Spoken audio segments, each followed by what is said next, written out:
कुड़िया, हाथ तेरा मिले जरूर। यूपीएससी जेपीएससी बीपीएससी का कठिन है सफर, मेहनत से लिखेंगे इतिहास, न छोड़ेंगे कोई कसर, कोई कसर। आगे बढ़ ना रुक ना हार मान, युवा का साथ लगा। नमस्कार, जोहार। युवा के प्लेटफॉर्म में आप सभी का स्वागत है। आज एसीएफ के एग्ज़ाम पीटी में एक सवाल आया कि चोकाहातू मुंडा मेगालिथिक साइट आखिर किस तरह का है। मतलब वो सिस्ट मेगालिथ है, डोलमन है, मेनहीर है या चैम्बर मेगालिथ है। मतलब पत्थर कक्ष पाषाण है, डोलमन महापाषाण है, मेनहीर है या कमरानुमा है। थोड़ा सा चोकाहातू के बारे में हम लोग जान लेते हैं। चोकाहातू है क्या? तो चोकाहातू दरअसल आपका जो है ये आपका रांची ज़िला में पड़ता है। ठीक है, आपको ये सोनाहातू के पास में होगा और सोनाहातू के पास में है ये।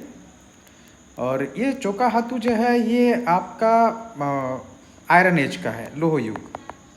एक्चुअली में महापाषाण कालीन जो सभ्यताएं हैं वो लोह युगीन मानी जाती हैं। और ये मुंडाओं का ससंदरी है और यहाँ पर हड़गड़ी की जाती है। ये भारत का सबसे बड़ा मेगालिथ साइट माना जाता है। करीब करीब यहाँ पर जो है 8000 पत्थर के स्लैब हैं। तो आप अंदाज़ा लगा सकते हैं कि कितना बड़ा है ये। चोकाहातू कहते हैं शोक की भूमि। चोकाहातू जो भूमि है इसको शोक की भूमि कहा जाता है। तो चोकाहातू का अर्थ वही होता है। तो ये जो है सबसे बड़ा, भारत का सबसे बड़ा मेगालिथिक साइट है आयरन एज के टाइम से। तो आयरन एज अगर आज देखें तो हम लोग ये 1000 ईसा पूर्व से मानते हैं करीब करीब। तो अतिरंजी खेड़ा में जैसे आपको लोह के प्रमाण मिले हैं, तो उन सबको ध्यान में रखते हुए तो ये 8000 स्लैब्स, मतलब उससे ज़्यादा, ये आपका जो है मेगालिथ साइट है। चलिए अब देखते हैं इसमें अलग अलग जो पूछा, पत्थर कक्ष महापाषाण क्या है या डोलमन क्या है, मेनहीर क्या है, कमरानुमा महापाषाण क्या है, इसको अलग अलग समझते हैं, फिर क्लियर हो जाएगा कि क्या है।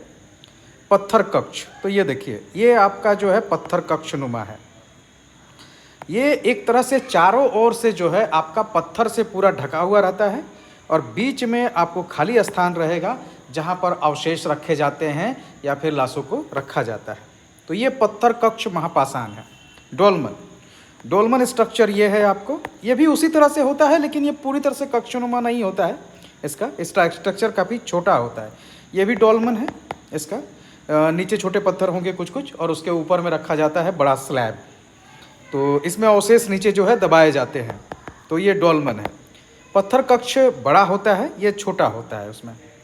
उसके बाद है मेनहीर। मेनहीर कहते हैं खड़े पत्थरों को, ये आपका खड़ा पत्थर होता है। कमरानुमा, ये तो आपको मेनहीर झारखंड में कहीं भी दिख जाएंगे आपको, खेत खलिहान गांव के पास में बड़ी मात्रा में मेनहीर हैं।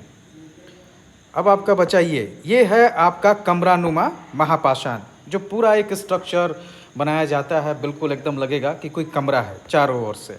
तो ये कमरानुमा महापाषाण है, बिल्कुल एक कमरा बनाया गया है चारों ओर से और ऊपर से ढक दिया जाता है। तो ये कमरानुमा है। अब आपको दिखाते हैं चोकाहातू। ये चोकाहातू का स्ट्रक्चर है।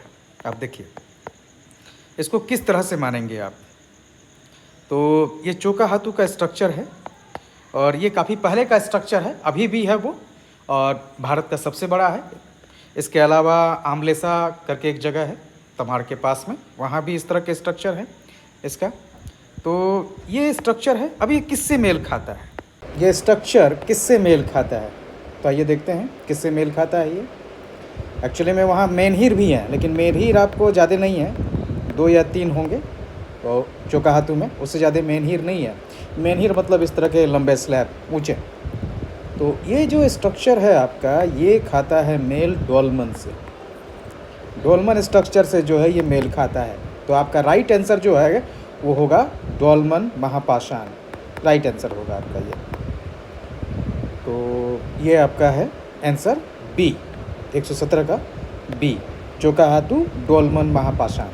तो 14 जेपीएससी की क्लासेस भी हम लोग की 28 जुलाई से शुरू हो जाएंगी, जो ऑनलाइन और ऑफलाइन है।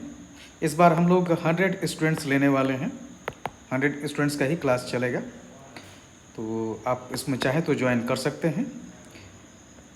बाद बाकी और भी सवाल हैं एसीएफ को लेकर, और उसमें भी कई कन्फ्यूज़न है स्टूडेंट्स को। हम लोग उसको कल दूर करेंगे। अभी चूँकि कुछ समस्याएं हैं, तो हम लोग कल उसको जो है डिटेल आपको जो है वो क्लियर करेंगे कि क्या क्या होगा।